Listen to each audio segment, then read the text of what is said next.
sad. It's BBC Radio Lancashire. It is Graham at breakfast. Now, you might have heard me talking about this last week, because on the way back from canoe training, I took a wrong turn and ended up going through Leyland, and I was going kind of through Lostock Hall.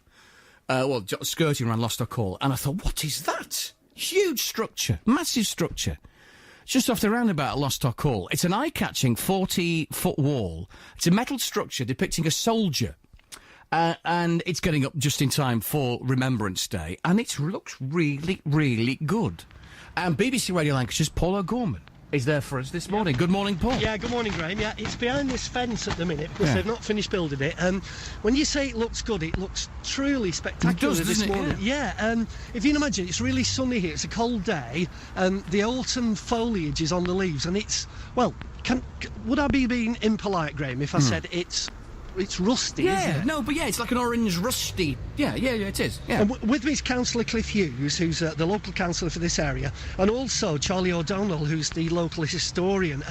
Graham's been impressed with it, Cliff. You must be, because this is, it's a tribute to the men from this area that gave their lives in 2 wars.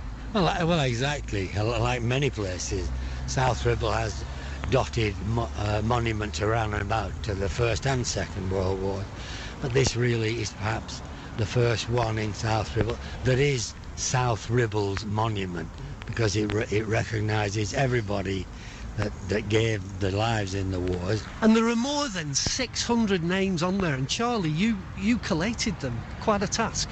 I did, 682 in total.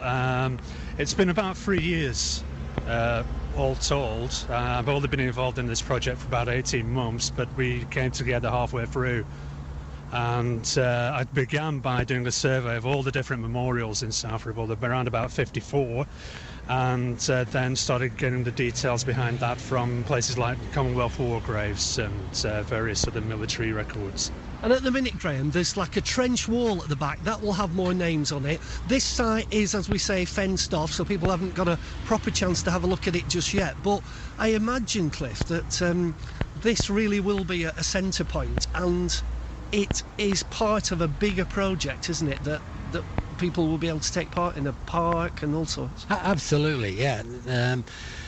St Catherine's Hospice is opening the grounds up anyway now to get more people in, to get rid of this myth of dying in there. And we're going to join the St Catherine's Park with this monument here by knocking a hole in the wall of the hospice, and there'll be a footpath, a bridge across the Dandy Brook as well from here, and then you'll be able to come here to the monument and walk through the grounds of the hospice, or be at the hospice and walk back this way. So we will have a walkway with water features in the grounds, so it will make a destination rather than just something stood there, and it will be a memorial to people. They'll hear and walk and see what's going on. It'll be spectacular. Cheers, Cliff. And Charlie, thanks for talking to us this morning. Yeah, it is very good. If I'm just saying, if you're driving past, you won't miss it. It shocked me. I went, oh, look at that. It's just ready for Remembrance Day. Good morning, welcome along. It is BBC Radio Lancashire. It's Graham at breakfast. Weather-wise for a Monday morning, breezy and mild, mostly dry today, with highs of 12 Celsius, 54 degrees Fahrenheit.